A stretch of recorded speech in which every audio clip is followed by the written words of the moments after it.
Welcome to Outside Views EU. Today we're tackling a topic that's shaping the future of the European Union: the challenges posed by populism, nationalism, and the need to reform EU institutions. These issues are interconnected and will be critical in determining the future direction of the EU. So what exactly do we mean when we talk about populism and nationalism? And how do these movements affect the functioning of the European Union? Let's start with populism. Populism is a political approach that claims to represent the voice of the people against an elite establishment. It's often based on a division between a supposedly corrupt elite and a virtuous, homogeneous people. Populist leaders often position themselves as outsiders who will sweep away the old corrupt system and return power to the people. This message can resonate with voters who feel left behind by globalization, immigration, or economic policies they see as favoring others at their expense.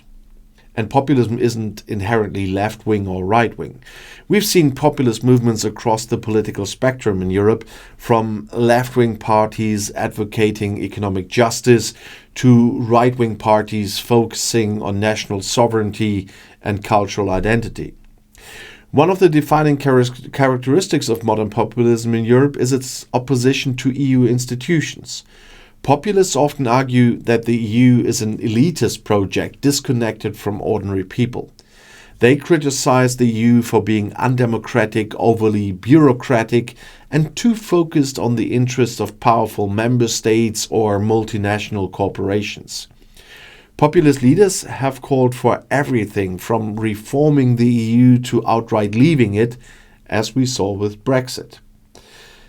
Now, let's turn to nationalism, which is closely linked to populism. Nationalism is the belief that each nation should have its own state and that the state's policies should primarily serve the interest of the nation. In the context of the EU, nationalist movements argue that European integration has gone too far. They believe that national sovereignty is being eroded by Brussels and that decisions that affect their country should be made by their own national governments, not by EU institutions. And this brings us to a central challenge for the EU. The entire European project is based on the idea of pooling sovereignty. Member states agree to give up some control over certain areas like trade, immigration, or environmental policy in exchange for the benefits of being part of a larger political and economic union. But as populist and nationalist movements gain traction, this foundational principle of the EU is being called into question. The rise of populism and nationalism has led to deep divisions within the EU. Countries like Hungary and Poland have clashed with Brussels over issues like judicial independence, media freedom, and migration policy. And these governments argued that they are defending their national sovereignty against EU overreach. The EU, on the other hand, sees these actions as threats to the rule of law and the values that underpin the Union. And this brings us to the question of reform. Many believe that in order for the EU to survive and thrive in the face of these challenges, its institutions need to be reformed. But what does EU reform actually look like? And there are several areas where reform is being discussed. One is the issue of democratic legitimacy. Critics argue that EU institutions are too remote from ordinary citizens and that decision-making processes are too opaque. One proposal is to give more power to the European Parliament, the only directly elected body in the EU. Currently, the Parliament shares legislative power with the Council of the European Union, which represents member state governments.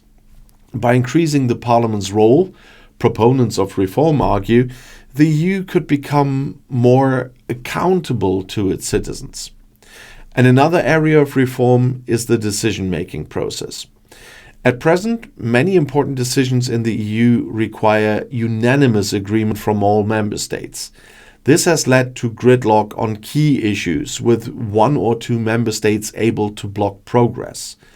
Some have proposed moving to a system of qualified majority voting, where a decision could be made if a certain percentage of member states and population size are in favor, rather than requiring unanimity. English is sometimes hard. And this would allow the EU to move more quickly and effectively in addressing challenges like migration, climate change, or economic policy. And we have this voting in some areas. But this proposal is highly controversial, especially among nationalist parties who see it as a further erosion of national sovereignty. And another aspect of reform that's often discussed is the EU's budget. Some argue that the EU needs to spend more on key areas like defense, innovation, and infrastructure to keep pace with global competitors like the US and China. But this raises difficult questions about who should pay and how the money should be allocated.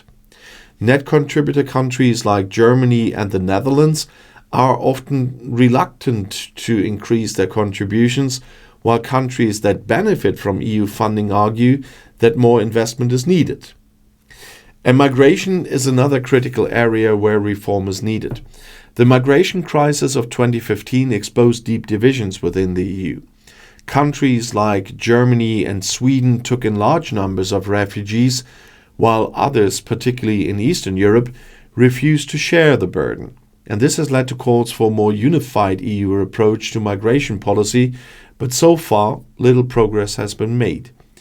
Reforming the EU to address these challenges is not going to be easy. The Union is made up of 27 member states, each with its own national interests, political systems, and public opinion. And finding consensus on how to reform EU institutions will require compromise, patience, and a willingness to rethink some of the foundational principles of the Union. But without reform, the EU risks becoming increasingly divided. Populism and nationalism will continue to grow if people feel that EU institutions aren't working for them. And if these divisions aren't addressed, the EU could face a future where it's no longer able to function as a cohesive political and economic entity. So what does the future hold? It's impossible to say that for certain. But one thing is clear. The EU is at a crossroads. The challenges posed by populism, nationalism, and the need for institutional reform will shape the future of the European Union for years to come. It's up to EU leaders and the people of Europe to decide what kind of union they want for the future. Will they choose greater integration and reform, or will they allow nationalist and populist forces to pull the Union apart? Only time will tell. And that's all for today's video here on Outside Views. Thank you for watching, and if you enjoyed this video, make sure to like, subscribe, and leave a comment with your thoughts on the future of the EU. Do you think reform is necessary? And how should the EU handle the rise of populism and nationalism? Let me know in the comments below. See you in the next video, and the next video is right here in the end screen.